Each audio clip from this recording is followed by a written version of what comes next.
Welcome to our 5 on 5. We're pleased to be joined by Freddy Sennhauser, the Director of Communications for AllCare. Freddie, thanks for coming in. Appreciate it. Thanks very much. Our pleasure. So tell us, we're talking about, of course, CCOs, Coordinated Care Organizations.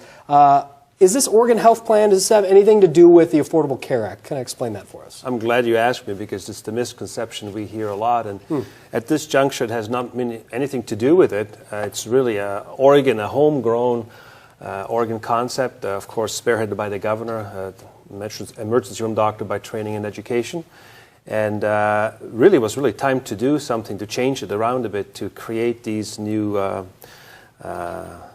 providers that extend benefits to the Medicaid beneficiaries in Oregon. Okay, and so you work for AllCare, which is a CCO, Coordinated Care Organization. What exactly is a CCO? To a layman, please.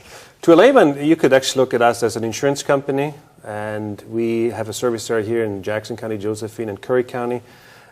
We are a locally owned company. I represent 115 now newly empowered and energetic employees who can't wait to really transform the healthcare delivery system in Southern Oregon. Okay, so why are we doing this? Why is Oregon taking these steps and doing something that is different, and why now? You know, Oregon has always been a pioneer when it came to how we provide healthcare services to the Medicaid population. We've been doing this now under the umbrella of Oregon Health Plan for 17 plus years. But then 2 years ago, the state had, as we know, real fiscal restraints, had no money. They cut our reimbursements by 10%. And then last year, again, there was not enough money. The budget shortfall actually was $629 million. And you can't cut any more, because if you cut more, then the providers just can't, see folks anymore, or the patients. And so something had to be done. And what transformation in Oregon is really all about is to break down silos. In the past, we had these companies that did physical health, provided physical health, mental health, and dental health. And now with this transformation, bringing it all together in these coordinated care organizations, you make one company responsible with a global budget, assuming the risk and promising the state, for the amount of money we get from the state, to take care of the mental, physical, and dental health of all our members. Okay. All right. Well, we've got a lot more to talk about. Obviously, we're going to take a quick break first, though, Freddie. Stay with us. We'll be right back. Welcome back to our 5 on 5. Again, we're here with Freddy Sennhauser from the Coordinated Care Organization, AllCare. So, Freddie, what is different now as we are in the midst of this change? As I mentioned before, we had these silos, and now everything is under one roof. And one of the big things that has really changed is that we are now in a position to make those common sense decisions that we in the past couldn't do. In the past, we kind of would step over the line a bit. We were always afraid that we would commit Medicaid fraud. And now we are finally given the tools to make those decisions without fear of any retribution. And the governor uses this great example about this air conditioner. A heat wave is going through Oregon. There's this 92-year-old lady. It's really hot in her apartment. She develops congestive heart failure. She calls 911. The ambulance comes, takes her to the hospital emergency room. They stabilize her, treat her, keep her under observation for a few days, to the tune of about $50,000. And of course, we would have to pay that.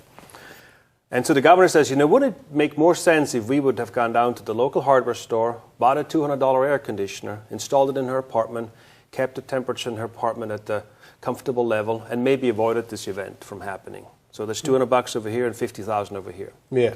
And so by doing something that's really good, forget the money for a moment. Just what's good for the member is for her not to have to go through this agony. Of course.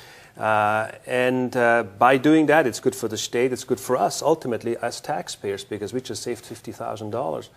And in the past, we could never do this. Now we are empowered to do this. Of course, we're still kind of fine-tuning the rules. Right, I would imagine, obviously we're talking hypothetically, but, getting air conditioners to all those people who need them is a difficult task. Right, and you hit the nail on the head. So we have more than 28,500 members. We cannot afford to buy everybody an air conditioner. So you have to have some parameters, who now qualifies for this or that.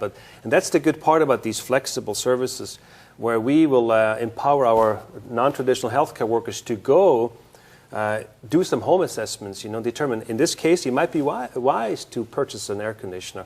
Or in another case, we bought a lady, walking shoes because she couldn't afford them. But that was the only way for her to get moving.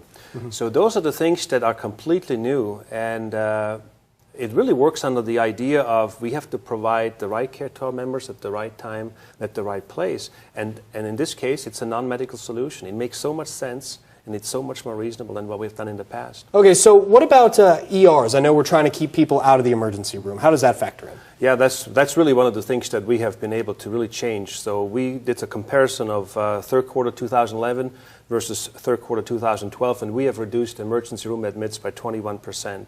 And that doesn't mean that, we deny 21% of our members to emergency room care. That just means we redirected their care and really provided them other benefits or other providers so they didn't have to go to the emergency room. And of course, that is huge savings to the systems because emergency rooms are the most expensive place to get services. Excellent. All right. Well, Freddie, thanks for coming by and answering some of these questions for us. Thank Appreciate you. it. Pleasure to meet you. Stay with us. We'll be right back.